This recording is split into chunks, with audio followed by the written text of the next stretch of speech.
மக்களை ஈர்ப்பது யாருடைய வாக்குறுதிகள் அப்படிங்கிற தலைப்புல தந்தி தொலைக்காட்சி ஒரு மக்கள் மன்றத்தை தயார்படுத்தியிருந்தாங்க.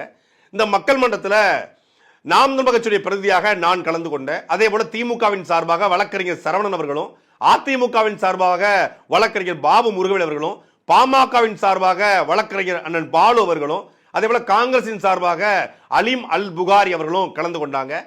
தாவேக்கா சார்பாக யாரும் வரல. ஏன்னா தாவேக்கால கடந்த 10 நாளைக்கு முன்னாடி ஒரு பொது அறிவிப்பு கொடுத்தாங்க.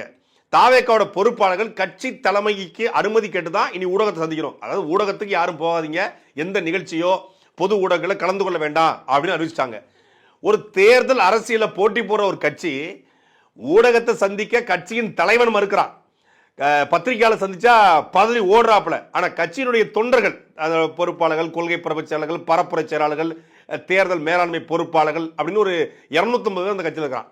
இந்த 250 பேர் யாராவது ஒருத்தன் ரொட்டேஷன்ல ஊடகங்களை சந்திச்சுக்கிட்டு இருந்தாங்க. இப்போ ஊடகங்கள்ல ஒவ்வொரு அரசு கட்சியும் கேட்ட கேள்வியில, குறிப்பா நாம் தமிழர் கட்சி எடுத்து வச்ச வாதங்கள்ல பதறி போய் கேட்ட கேள்விக்கு பதில் சொல்ல வக்கற்று என்ன பண்ணானுங்க, ரொம்ப டேமேஜ் ஆகுது. அதுவும் விஜயனுடைய தனிப்பட்ட குடும்ப பிரச்சனை வந்த பிறகுதான் அந்த அறிவிப்பு வருது. எல்லா ஊடகங்களையும் இதை கேள்வியா கேட்டாங்கன்னா என்ன ஆகுது, அப்புறம் விஜயனுடைய தேர்தல் அறிக்கை குறித்து கேட்டா என்ன ஆகுது அப்படின்னு பயந்து போய் பதறி போய் ஊடக புறக்கணிப்பை செய்திருக்கிறது தாவேக்கா. அப்ப தாவேக்கா சார்பா அபிஷியலா யாரும் வரல. ஆனா தாவேக்கா தொண்டர்கள் 15 பேர் வந்திருக்கான். கட்சிக்காரன் யாரும் வரல, தொண்டர்கள் வந்திருக்கான். என்னடான்னு பார்த்தா CK மதிவாணன் ஒருத்தர் கூட்டு வந்து குறைச்சிருக்காங்க. அவர் அரசியல் விமர்சகரா. ஆனா தாவேக்காவுடைய கட்சி தலைவர் விஜய் இருக்கார் இல்லையா, இவரை போய் சந்திச்சு நான் இப்ப தாவேக்காவை ஆதரிக்கல, நான் பிறந்ததிலிருந்தே ஆதரிக்கிறேன் அப்படிங்கிற மாதிரி, நான் தான் ஃபர்ஸ்ட் தாவேக்காவை ஆதரிச்சேன், நான் அன்னையிலிருந்து ஆதரிச்சிட்டு இருக்கேன் அப்படின்னு சொன்னாரு. அப்ப அவர் யாரு? தாவேக்காவோட ஆதரவாளர். 3 வருடம் முடிஞ்சு 4வது ஆண்டு விழாவின் போது தமிழகத்தின் முதலமைச்சராக கலந்து கொள்கிற இந்த விழா இதே அரங்கிலே அல்லது இதை விட பெரிய அரங்கிலே நடக்க வேண்டும் என்று வாழ்த்துகிறேன். என்னமா ஃபீல் பண்ணி கூவுறான்டா அவன். முதல் சுற்று நான் பேசுறேன்.